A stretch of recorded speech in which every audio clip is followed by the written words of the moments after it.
Education, Public Libraries, and Women Affairs to order. We're here this morning and on our agenda for two reasons. One is the appointment of Maria Flor Herrero, member of the University of Guam Board of Regents, and the second is to hear Bill number 274-32, an act authorizing the Guam Department of Education to implement a state preschool program by adding a new section 6101.1 and to adjust the compulsory age of education of school attendance by amending section 6102, 6103, 6104, 6105, 6105.1, and 6106, and to establish the preschool day and year by adding a new section 6121, all of Article 1, Division 2, Chapter 6 of Title 17 Guam Code annotated. Notices were sent out as required by law on April the 23rd and also April the 28th to all senators and media. Testimonies should be addressed to my office, and it will be accepted via either you can hand deliver them to my office, you can place them in the mailbox, which is at the reproduction room of the main legislature building at 155 Hessler Place, Agatna, Guam. You can email it also to FB, which is Frank B. Torres.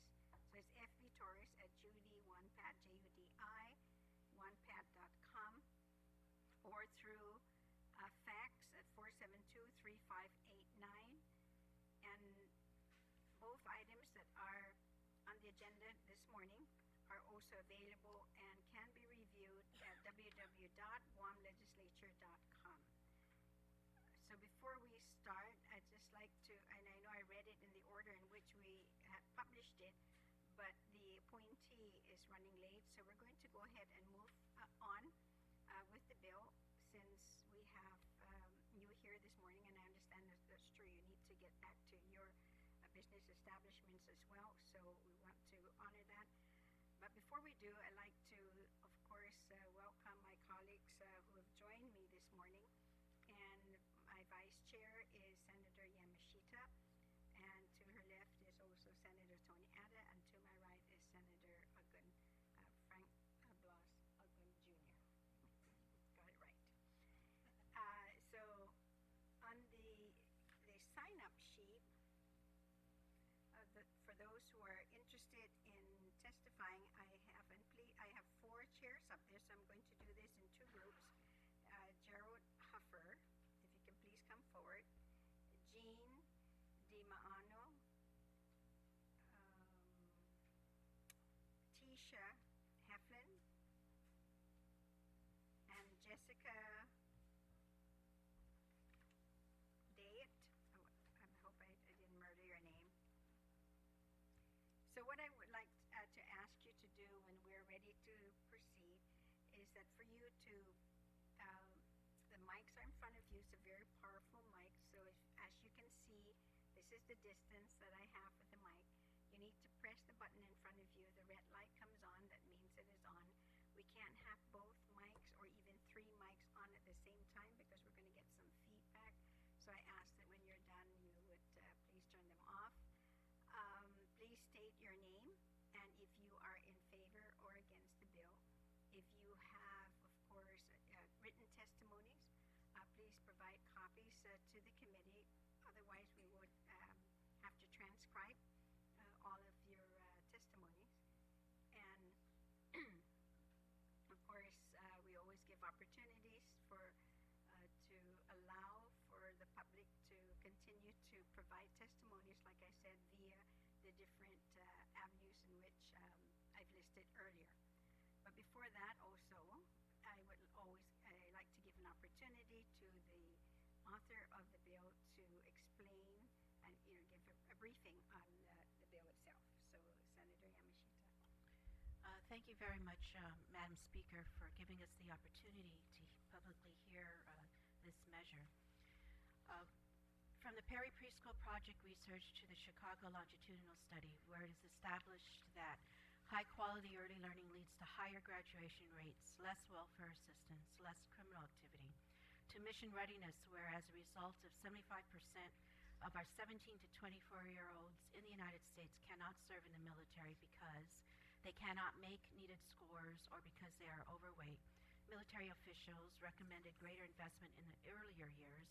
To Dr. Jack Shonkoff and the work of the National Symposium of Early Childhood Science and Policy, who actually demonstrated the effects on brain development of early life stress to make the case for providing stable, responsive, nurturing relationships in the earliest years, which lead to lifelong benefits for learning, behavior, and health.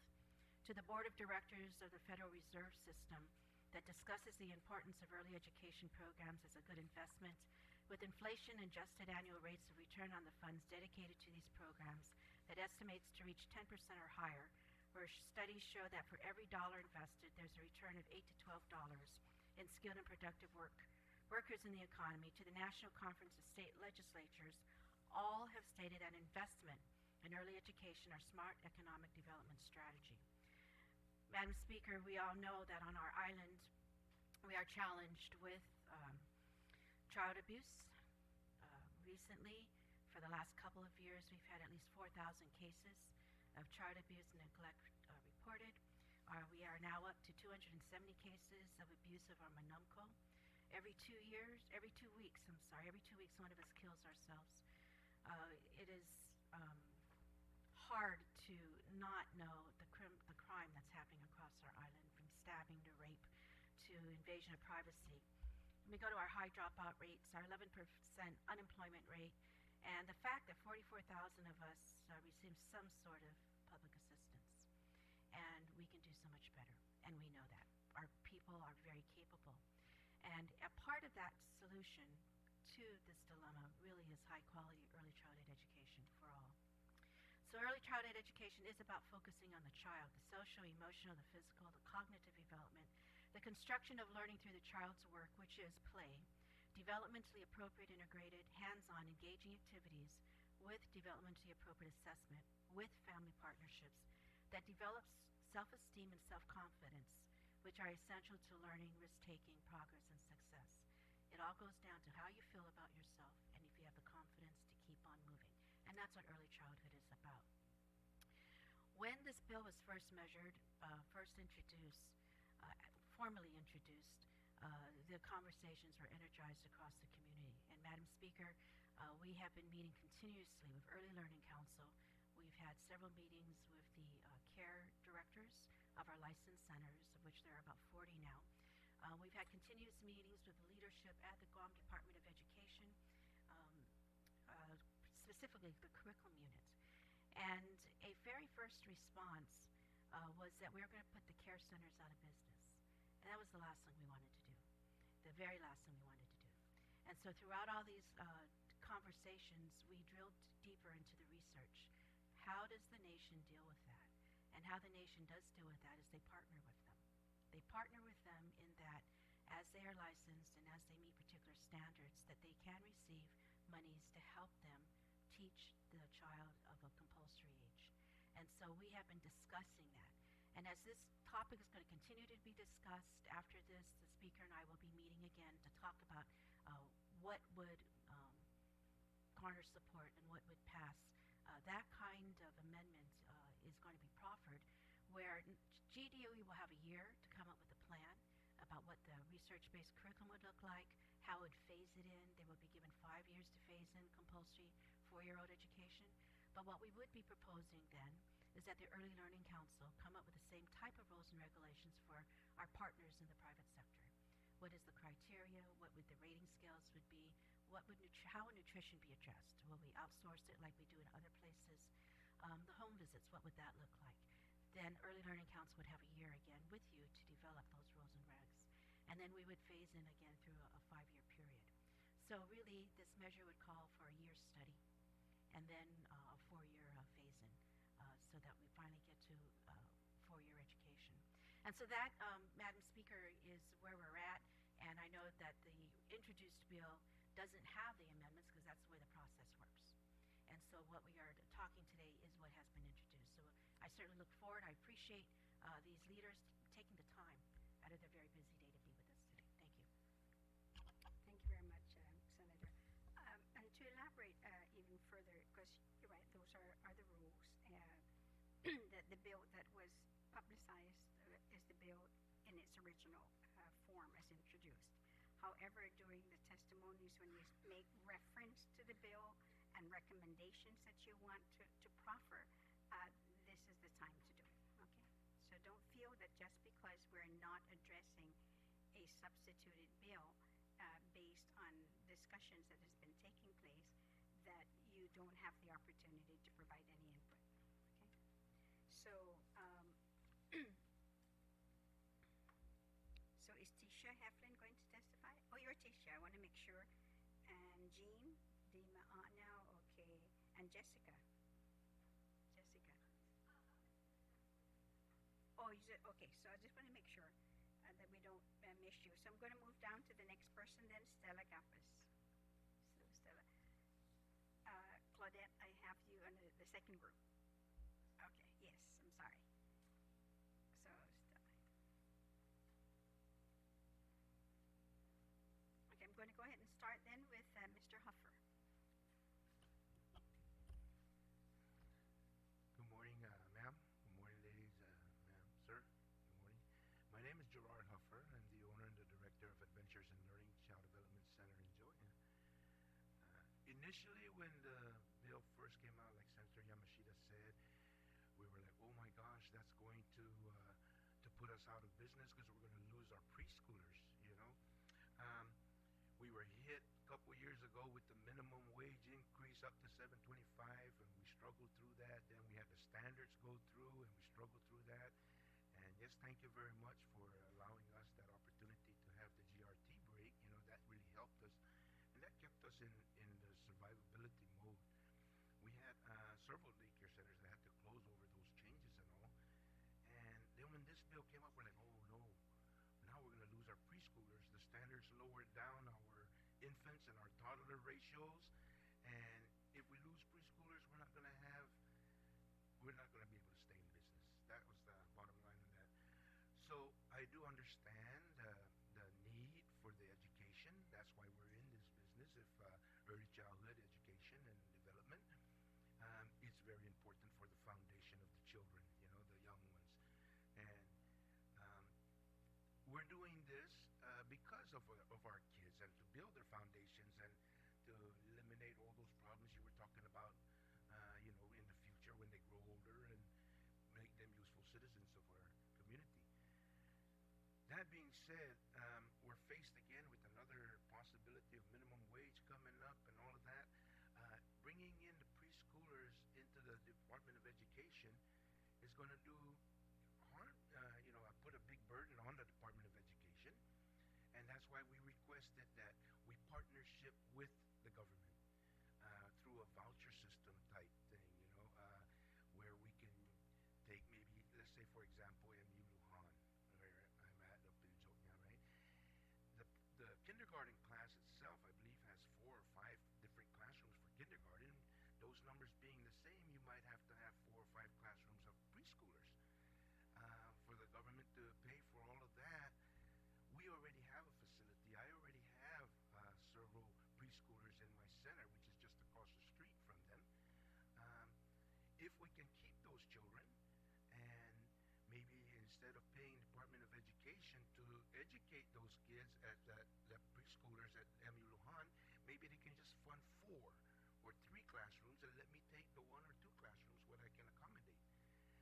And I understand that the standards have to be the same across the board. So, you know, I don't want to be teaching one curriculum and then MU Lujan teaches a different curriculum, or one of the other daycare centers teach a different curriculum. It must be all the same standards. Initially, when I brought that up, we were talking about utilizing Head Start standards. Head Start standards are very, very thick. I went through that thing, and oh my gosh, I was overwhelmed with it, you know.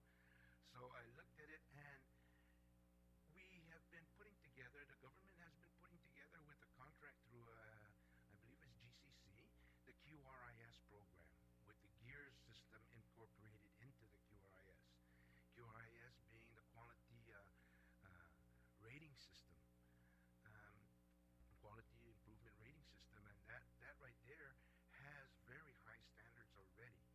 It hasn't been implemented yet or approved yet, but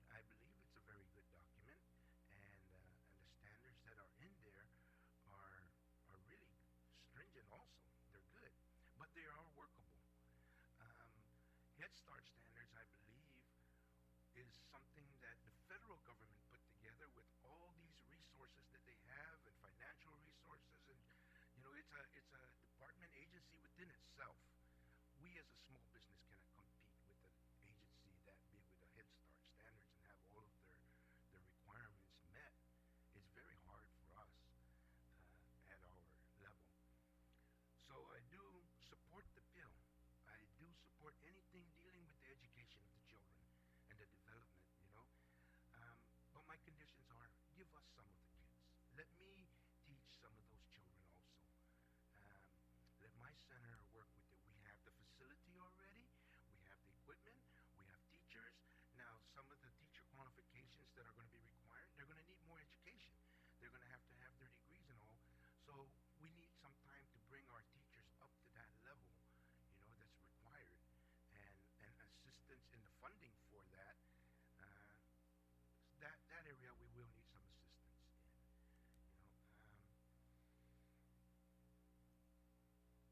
Again, that being said, that's all that I have to say. I do support it, but with those conditions that we be a part of the center, a part of the program, and that's all I have. Thank you.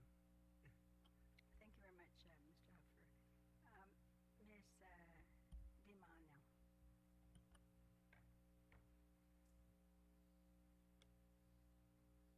Hathaway, good morning. My name is Jean Dimano. I'm here to testify as a mother and a social work student in support of Bill 274-32 with amendments. I have 5 children. Their ages are 13, who was born May 14, 9, who was born June 21, 8, who was born August 15, and 1-year-old twins who were born December 13. In July of 2010, I had an experience where my third child was denied from attending kindergarten because of being born 15 days after the cutoff date. July 31 is a cutoff date according to Public Law 26-104. This made him really upset because I have informed him since the beginning of that year that he was going to school. As a little boy, he showed interest in education, which made me upset as his mother, not knowing what I can do at that point. I cannot afford private school. I found out about Head Start but had a long waiting list for pre-kindergarten, and GATE was finished in testing out children in that month of March. My son was not given the educational opportunity because of this Guam law. This is a social inequality issue. All children deserve equal opportunity and access to high-quality early care and education in a healthy and safe environment. We know that early education will promote positive learning and academic success. Guam Department of Education preschool programs are insufficient and limited only to those children who are living below poverty level and to children who are gifted and talented. There is inequality when it comes to resources for preschool program for all children on Guam, and space availability is also a major problem. Preschool should be open for all children despite their socioeconomic status or intellectual ability. Children who are eager and have a potential to build a strong foundation in life should not be deprived for an opportunity to access an early education program. We have collected a petition to support Bill 274-32. Sure, funding is always an issue in Guam, but we, the people, rely on you senators to make the right decision to know which is to prioritize for the better, for the people of Guam. I strongly support to have a preschool program under Guam Department of Education, with amendments of making this optional, to not penalize parents or guardians who choose to care and teach their 4-years-old in their home if they wish to make 2 schools in each 4 regions instead of 1 school in each 4 region for the phase-in of the bill, to be able to accommodate more children before the full force of preschool in school year 2020-2021. Thank you.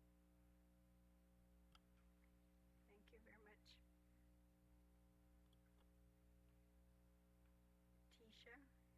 Tisha Heflin.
idea of a universal preschool, God too shall have his hand upon this, and make certain that those who truly serve children wholeheartedly will be blessed in this process. In closing, Precious Ones Child Care and Learning Center supports this bill, and we are eager for the challenge to serve our preschoolers. Thank you. Thank you very much, Stella Gamos. Speaker Wampat, Senator Yamashita, Senator Ada, and Senator Aguin, colleagues, parents, everyone, good morning and happy day. I am Estela Gapas. I'm the director of PNA Child Care and Learning Center. I welcome this bill and welcome it for many reasons. Anytime a government puts money into educational programs for children is always the best investment. The universal preschool, where 4 years old children are placed in structured programs, be it with the education department or licensed child care centers, these children receive a better chance early in life. The success of children from these programs are well documented. They earn college degrees, land better paying jobs, and have better economic opportunities. Number two benefit. The quality of education for preschoolers that is intended by this bill is for the greater good of all preschoolers on island. The issue of affordability has been eliminated by this bill, allowing a big proportion, if not all, of preschoolers be enrolled in these programs. Child care staff will be required higher qualifications. Therefore, they will learn about best practices, trends, and latest research in early childhood education. Get ahead of the early learning curve. The overall quality of providers will improve in the long run. Granted, educational programs will be available for them at no cost. Our childcare centers will evolve into high-quality childcare centers, going over the basic licensing requirements. There will be economic benefit for all centers willing to take part in the program. The phase-in 5-year period would be less stress for all involved to implement, and those 5 years will give us much time to prepare ourselves. As far as what standard to use for me, either the Head Start of the Guam Environmental Improvement Rating Scale, otherwise known as CARES, based on Early Childhood Environmental Rating Scale ECRS, can work. There are many regulations in the Head Start that may not be attainable and unrealistic as they pose too much difficulty to follow or sustain later. If we can continue what we are doing now, where kids are transported by their own parents and we get training in working out the rest of our difficulties, I personally don't mind bringing up the standards to that of Head Starts. On the other hand, GEARS is something we're already familiar, and in fact, there are over 10 childcare centers that have participated in the initial assessment and continue to work on improving their centers to meet 3 to 4 stars, the highest the center can attain. There are many states that adopted QIS based on ECRS, and it's working for them and are funded by states. The idea behind GEARS is to provide a framework for centers to go beyond basics, and there are 4 categories used to determine quality. 1 is the qualification and professional development, 2 curriculum and environment, 3 family involvement, and 4 administration, all of which are part of regulations under Head Start. Both address higher standards for childcare centers, and both are transparent and will impact on young children's learning and their families. This bill, though, left me wanting.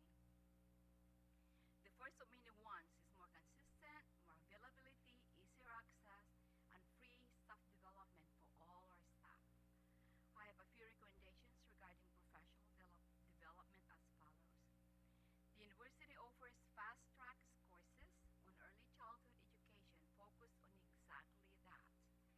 Early childhood, not elementary education.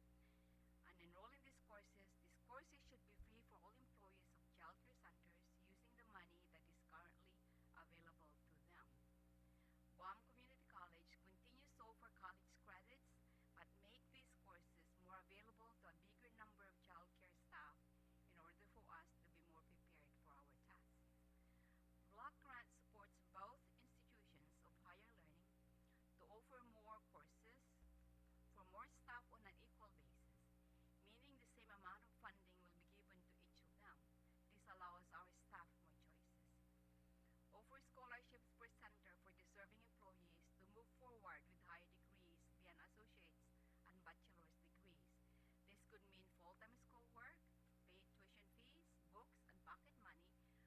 concentration in school and faster time to finish.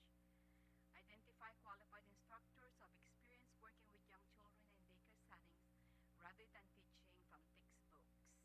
Experience is, after all, the best teacher. Early Learning Council be our overall advocate and working partner in the planning, development, and technical assistance before the implementation of this program. The second one is assistance with nutrition. While I find teaching kids is easy, feeding kids is a different story. And with the way parents feed their kids nowadays, whether it's easier to drop by for fast, cheap, greasy, salty, and lacking nutrition food, this is one of my biggest challenges over the years. I have just but one recommendations in nutrition, hopefully enforceable. The government offers a central source of food, a vendor that will prepare child-friendly food that meets the USDA-related regulations and will deliver hot meals to our centers. The third want, probably more wish than want, that more parents volunteer and show more support for the children's activities in school. With the downturn in the economy, parents are so busy keeping their jobs that 1 hour away from work is a risk most of them will not take. 50 to 60% of my parents in the center don't get involved with their children's activities, field trips, and special events.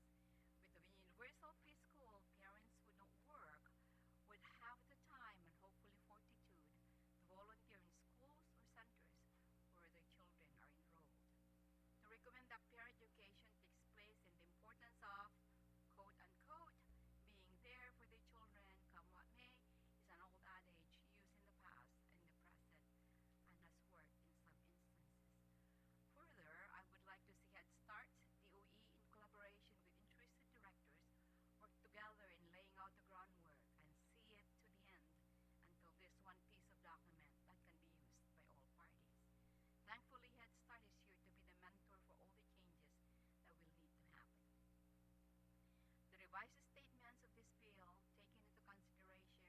has taken into consideration our feelings, sentiments, and consensus. Senator Yamashita opened dialogues with directors and listened to our concerns. As a result, this bill now speaks volumes of what she wants for the preschoolers of Guam. Nothing but the best, high-quality early learning. Parents will be absolutely thrilled by what their children can receive and therefore accomplish given this foundation. Preschool teachers will have the support they need to teach according to their best know-how, and the community in the long run will harvest the ultimate benefit of this quality preschool program with good, productive, law-abiding citizens. Guam would be a better place to live and raise families in. I'd say let's move forward with this bill, as we all know that this is in the best interest of our island preschoolers and their families and their future. Thank you for this opportunity. Thank you very much. For what I'm going to do is go ahead and do the first round of questions with this first panel, and I'd like to open it up with the author. Thank you very much, Madam Speaker. It's not so much questions, but just a couple comments. One is the continuous need for training, absolutely. And this legislature, under the leadership of Madam Speaker, has ensured that there's a fund that goes specifically for early childhood training, and that is to be at the University of Guam. And I've had a couple conversations with the Dean of the School of Ed, who's well aware, who will be working with GCC, and Mary Okada is very aware, and they look forward to working with you all about what that should look like. But she has ensured that that training is, funding is there and remains there. So there would be that kind of support for the continuous training that is needed. So I appreciate that you realize that that is going to have to be always there. And then as far as homeschooling goes, if families do choose to homeschool, then they shall homeschool. That is a law, and there is no oversight by the government on homeschoolers. So that has always been an option and will remain an option. We're not amending that law at all. So and then I also want to just state for people to know that out of our 44 centers, our licensed care centers, 61% of the caregivers and the teachers there are already degreed or certified. So that's a really good starting point. And so those standards I really think can be addressed. I really appreciate your insight, your perspectives. You guys are boots on the ground, and so you understand the reality. You understand, I think, the vision and what we will need to do to get there. Thank you, Madam Speaker.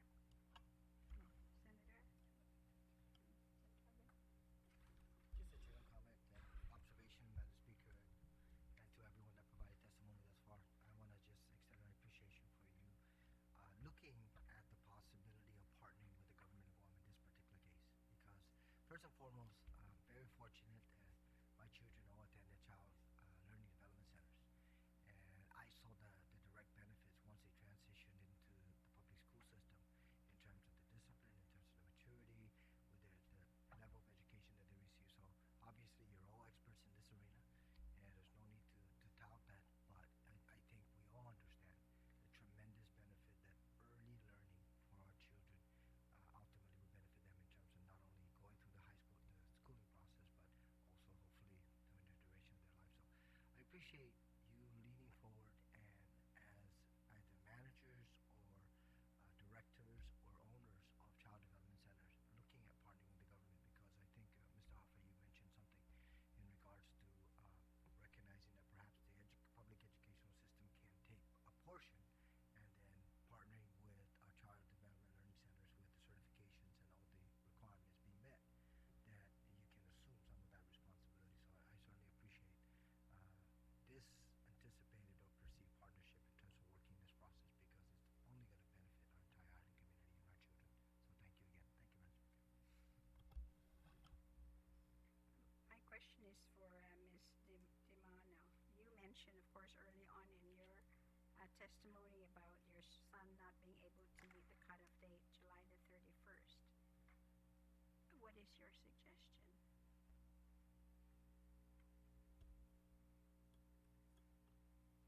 As part of the preschool bill, I saw that they're gonna adjust the date of entrance, which is gonna be the date of birth.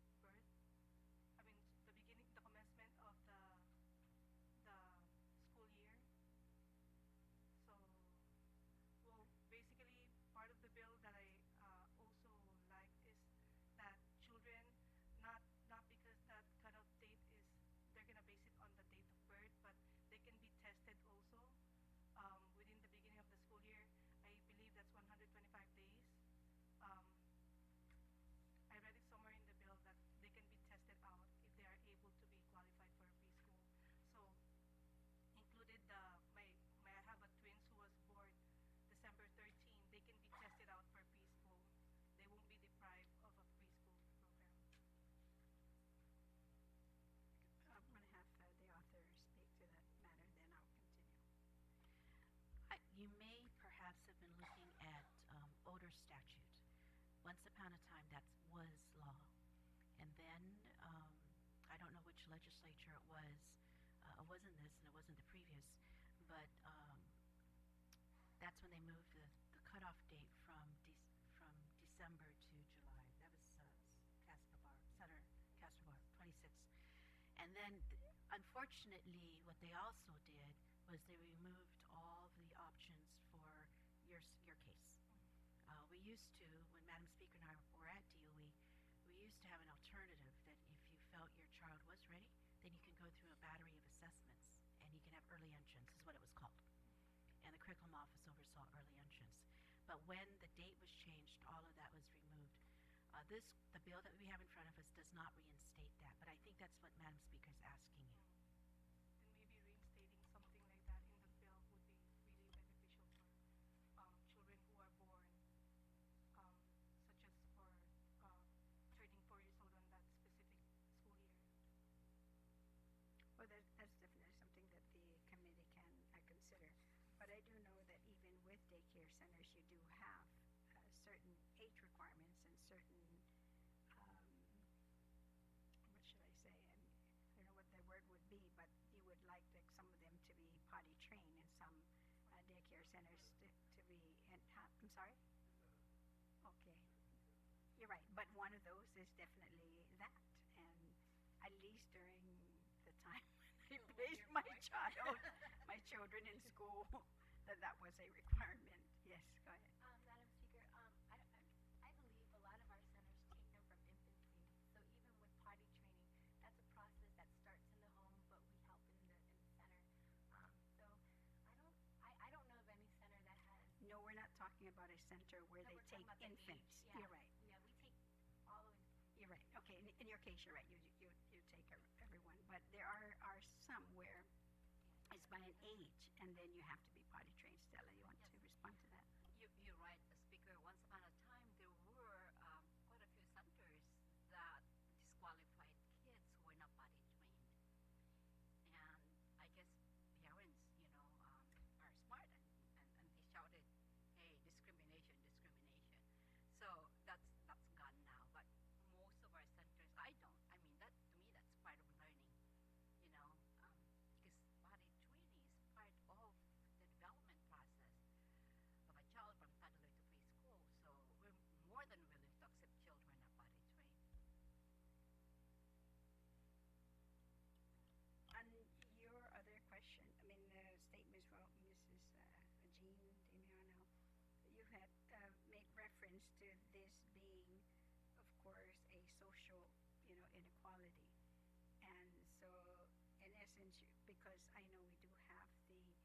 Start program, and that's a federally funded program.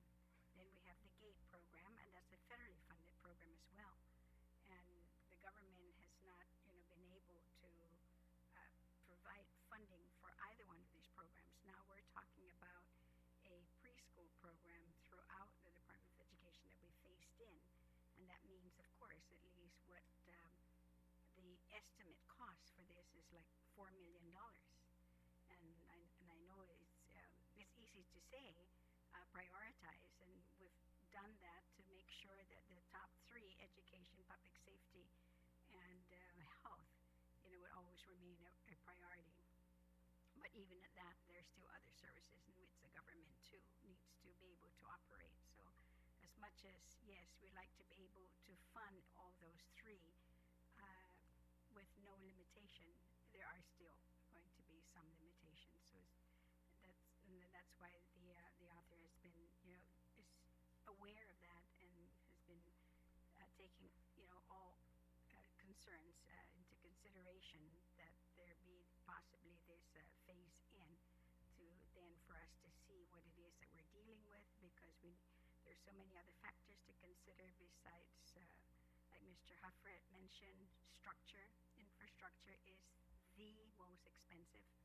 And then the second, of course, after that, once that is, then the next most expensive would be personnel, and so on. So, and depending, of course, on the population, because this is going to be a new population to the department, or maybe even to the other centers.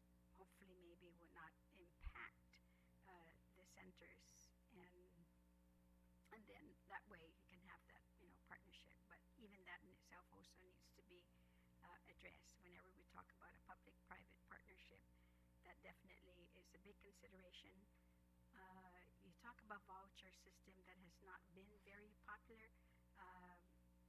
So that's something, again, that has to be considered, because we have not done that with especially religious institutions because of the separation of church and state.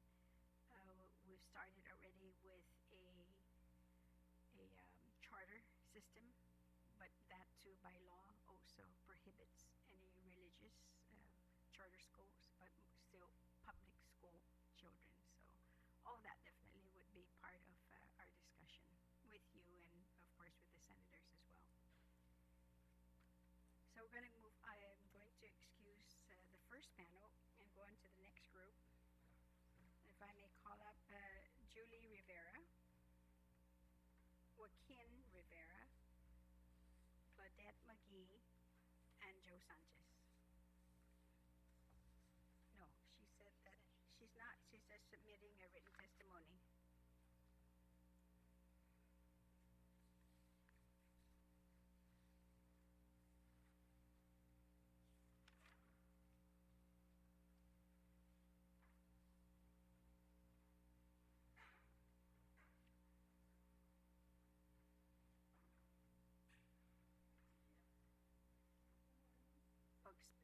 Pues Hogba? Si Joaquin? Mr. Okay. All right. So, Polo? Nangarata. Pues si Julie Rivera, Claudette McGee, and Joe Sanchez. Is there anybody else? So, because I can put one more person. She doesn't want to fill out it. So, yeah. So, she just wants to submit a written testimony. So, we'll leave it at that.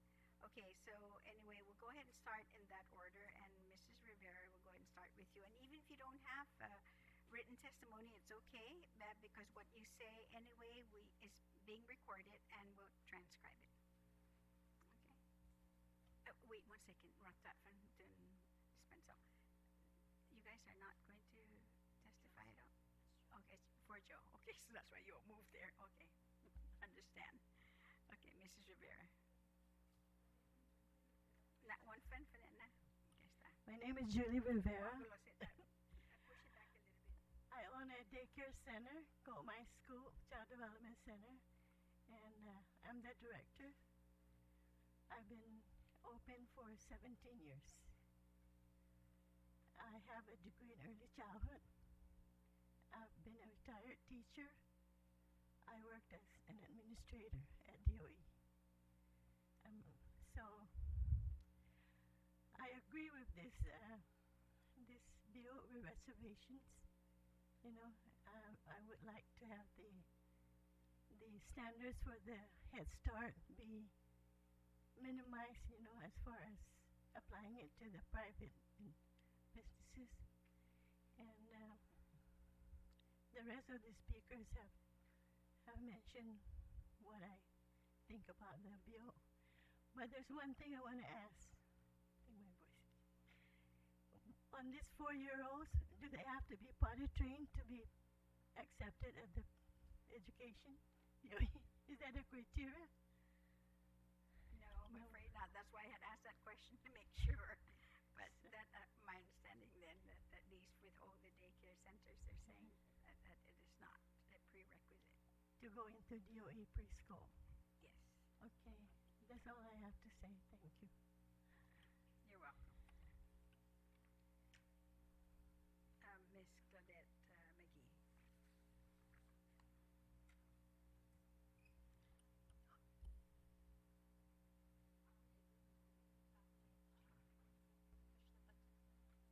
Yeah, push the button to make sure it's Half a day.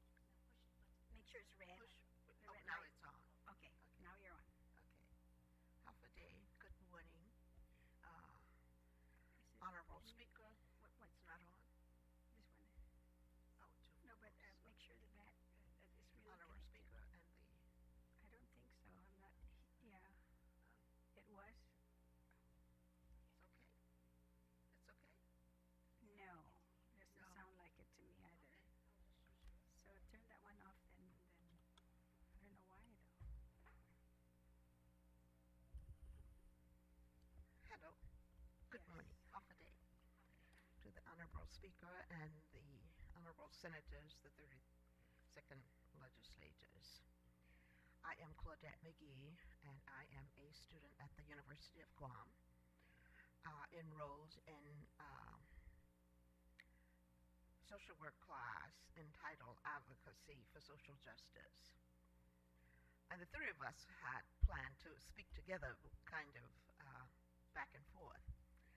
So now I am speaking as an advocate in support of part of the bill, and the other part, I'm making recommendations.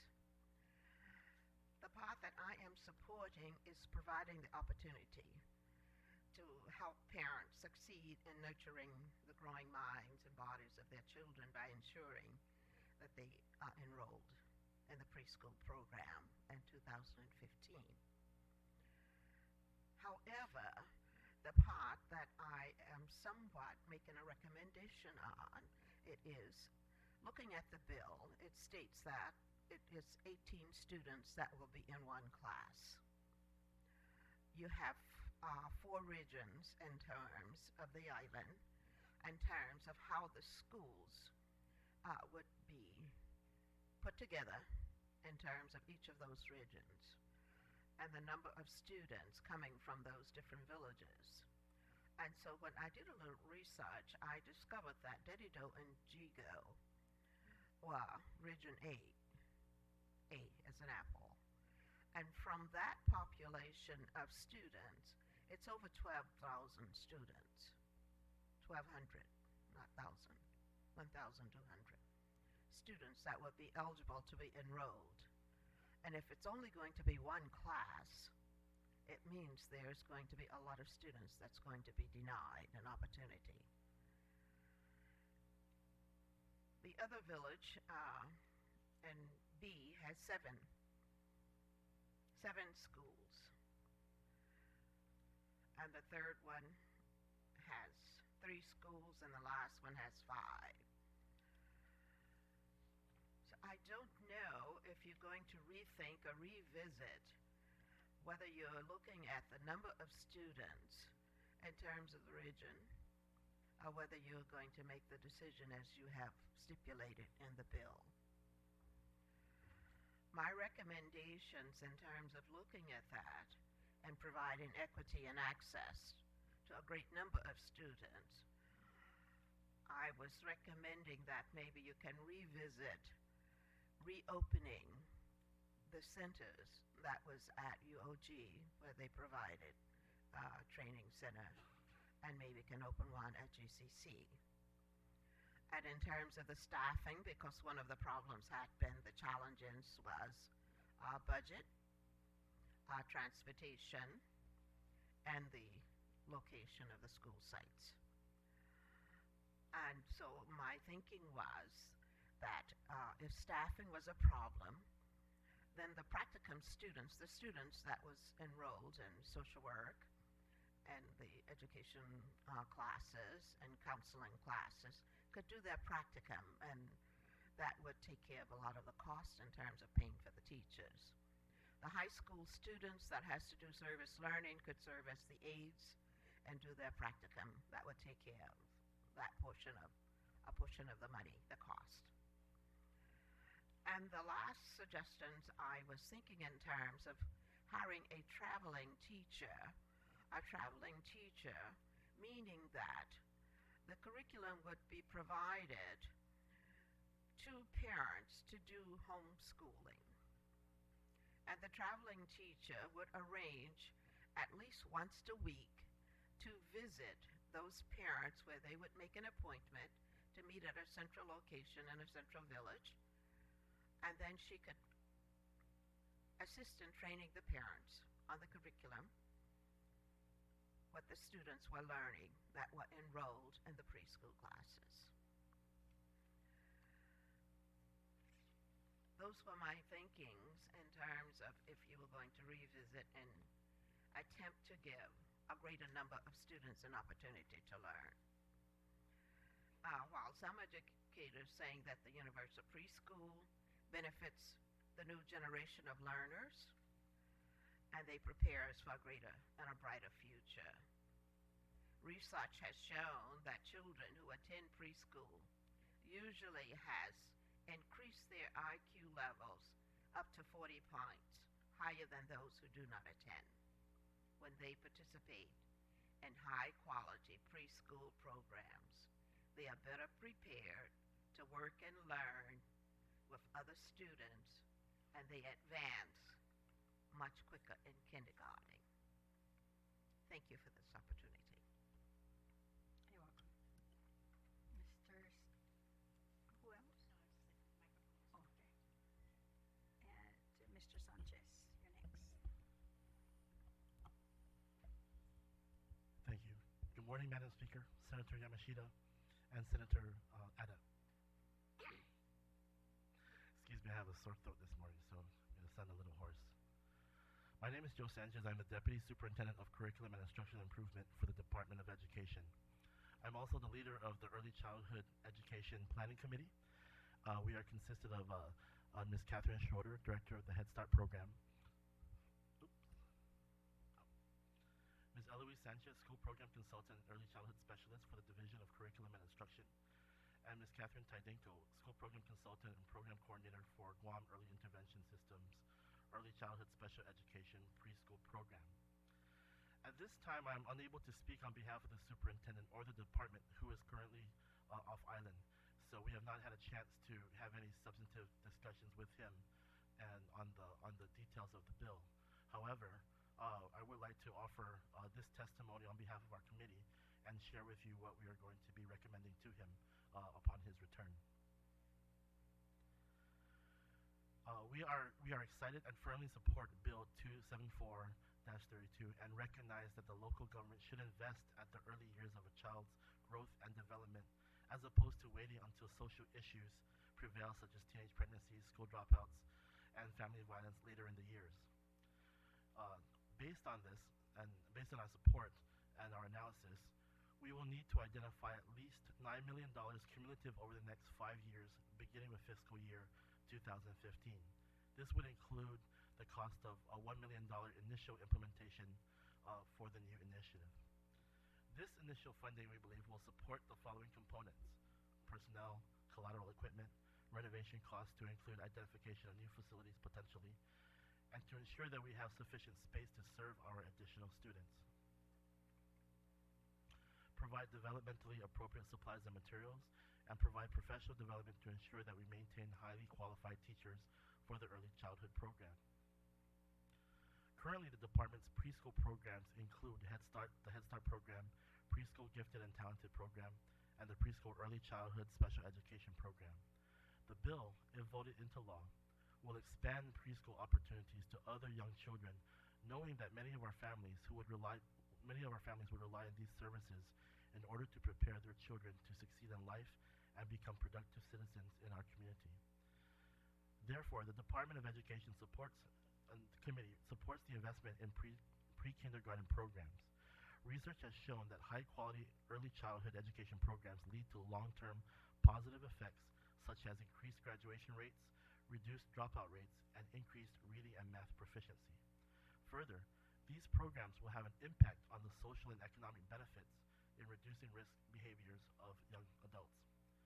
The department also recognizes that studies have indicated that the earlier a child begins learning, that he or she will do better in formal education. Thank you for this opportunity to present this testimony. If you have any questions, please feel free to contact me. I, along with our committee, will look forward to our continued collaboration and look forward to the work ahead. Thank you very much. You have any questions? Thank you, Madam Speaker. Just a comment. Thank you all. Joe, thank you. I do look forward to continuing to work with you on this. I know the funding is a huge puzzle piece, and so we need to address that. But we also know that if we don't invest early on, we're going to invest later on, and that's what's happening right now on our island. So but it's a bigger picture. So we will be addressing that and stuff. Julie, thank you for speaking up. I do appreciate. And then Claudette, for your, we looked at the room inventory, and I'll tell you that when we were there, we had 36,000 students. Today, we have, I think, 5 more elementary schools, and we're at maybe 32,000 students. So as we study the individual school inventories, there are rooms. Now, it's true that some of these rooms are being used for storage, but as a policy decision is made, then those kinds of issues are taken care of. But I know that Mr. Sanchez and his team will be addressing that as this measure evolves. So thank you, Madam Speaker. Thank you. I just want to make sure that I have a testimony here from Precious One. Can you please, on your original copy at least, sign your name and put your name on it, because we didn't have a name, so that this will become part of the committee report. So we want to make sure we have your name. Also, to let everyone know that we did receive testimony from the director, Mr. James Gillen, from Public Health and Social Services. He's provided also some testimony. I don't have anybody else. Is there anyone else? Well, okay, the only last thing, I guess, Mr. Sanchez, is that based, of course, on your assessment in terms of a dollar figure, something that we're going to need to work with you. And although, yes, we do know that there are schools in some central closer to the south have, additional classroom space versus those that are more north. And at the same time, of course, I hope that the department still has been working with other mandates that has been in the books for many years. And one of those that I continually hear from is from our Chamorro language teachers who still do not have classrooms. So, please make sure that too is being addressed as you address, all others. I know there's one other mandate that to this day we have not been able to fund, very related to that program. And so we need to, again, continue with that discussion as well. So there being, Mr. President, yes, we would love to have you testify.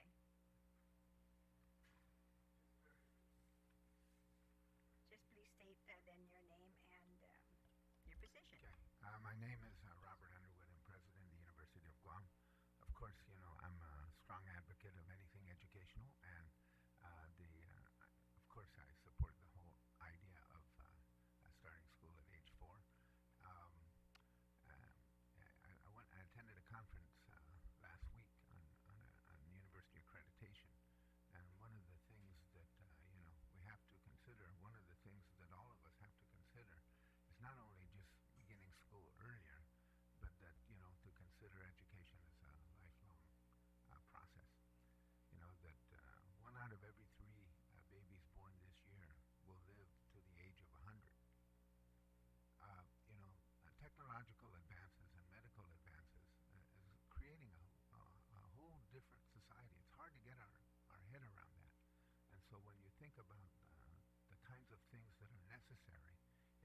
make that society possible.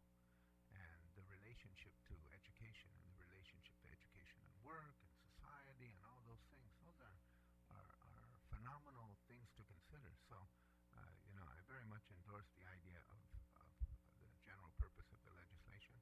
And of course, I'm eager to get to work on it as soon as, and of course, always considering that there, in addition to the cost of providing professional personnel for this, is the cost of training the professional personnel. So please keep that in mind as well. Thank you very much.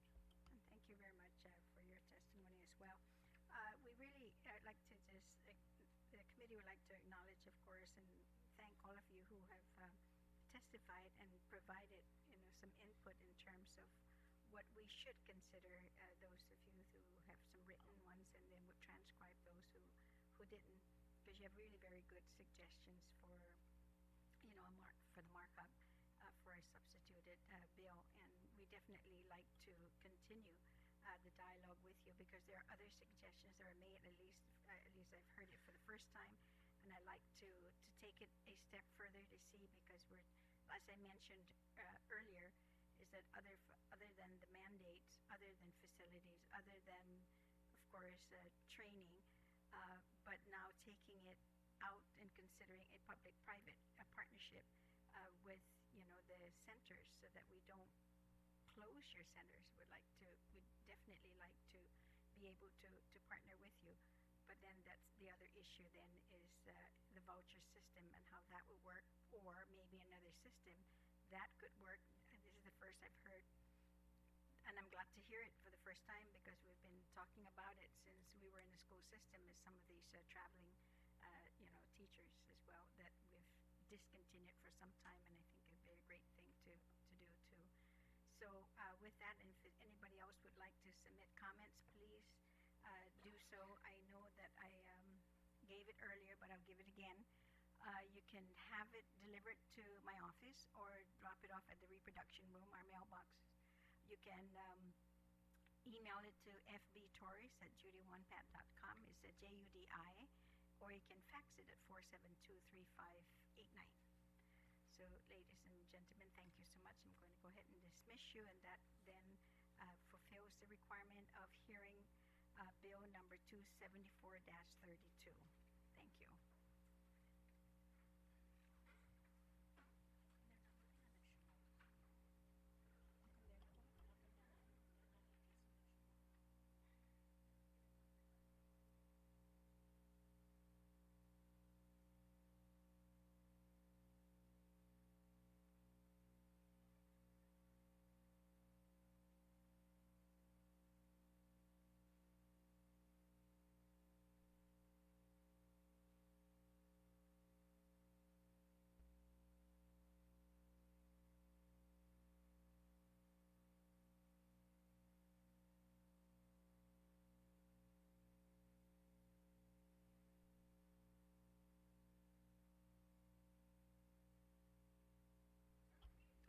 So, ladies and gentlemen, we would like to continue on with the rest of the items on our agenda.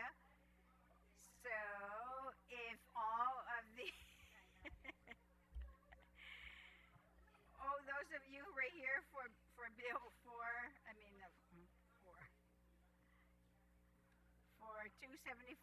if we could now then exit, or you're welcome to stay and provide testimony for an individual here that the committee is hearing for her reconfirmation, and that is for the appointment of Maria Flor Herrero, a member of the University of Guam Board of Regents. If you please come forward, and also Dr. Underwood as well to testify on her behalf. And if there's anybody else who would like to testify, please see one of the staff over there to sign in. So we'll go ahead and start with Dr. Robert Underwood to testify. Okay, thank you, Madam Chairwoman and members of the committee, and thank you very much for this opportunity to extend my personal support and and the university's support for the reconfirmation of Ms. Flor Herrero for appointment as a member of the UOG Board of Regents for a full 6-year term. Ms. Herrero was initially confirmed as a member of the Board of Regents on June 24th, 2013 last year to fill the unexpired term of John Arroyo. Since that time, Regent Herrero has attended and participated in the board's meetings, events, and university activities. Over the past 10 months, Regent Herrero has become very familiar with the issues and needs of the university. For her to now be appointed to a full 6-year term will allow the board to reap the full benefits of her experience and knowledge as a businesswoman on Guam. Without reservation, I recommend the confirmation of Ms. Flor Herrero to a full 6-year term as a member of the Board of Regents. Thank you very much, Dr. Underwood. So, Mrs. Herrero. Madam Speaker, Senator Yamashita, and Senator Ada, good morning.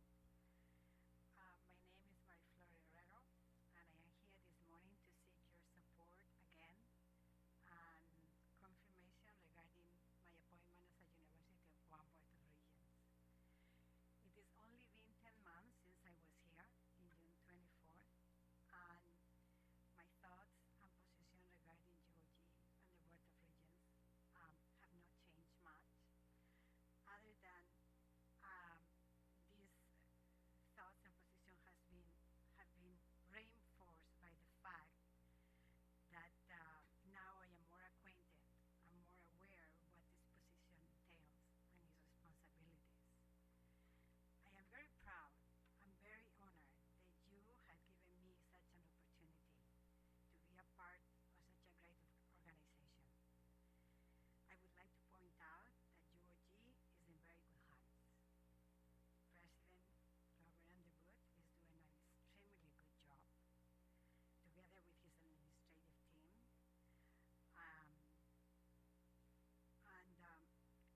Thus, because of that, the Regent's role is relatively easy. And thanks to his vision and the work and support of everyone at UOG, from the Regents, the President, the administrators, the professors, and of course, our students, UOG is indeed in its way to become the premier organization and center of higher learning, not only in Micronesia, but in the Western Pacific and Asia. I will do my very best to make sure that this becomes a reality, and I will do my part so that UOG indeed goes from good to great. And as the President usually says, Viva UOG. Viva UOG, yes. No, but it's a good line. But thank you very much, Dr. Underwood, for being here to support your board member, and of course, Maria Flor, I thank you again for accepting to serve this time now for 6 years. I know when we first saw this, I said, wait a minute, we hadn't confirmed her. Why again? Yeah, so, and we just saw you, you're right. So we're not going to prolong, this because at least in your first testimony, I know that and I can speak for our members here that we were moved, of course, to the fact that, you've indicated then, your love for, the island, of course, and the people and, the language as well. And we really appreciate that. And the fact that, you've chosen to make Guam, your home. And it is definitely our, honor and pleasure. I can say that, here that to, make the recommendation, of course, to confirm you again. So I've not heard anything negative, a lot of more positive, and you don't have to pay Dr. Underwood anything at all, because I know he knows too that, in the short time in which you were there, and I like that, having to see it firsthand before, you decide to take it for another 6 years, because you could have very well have just said, I don't want to anymore. So you had your sneak preview of being there, and now to take it on, full.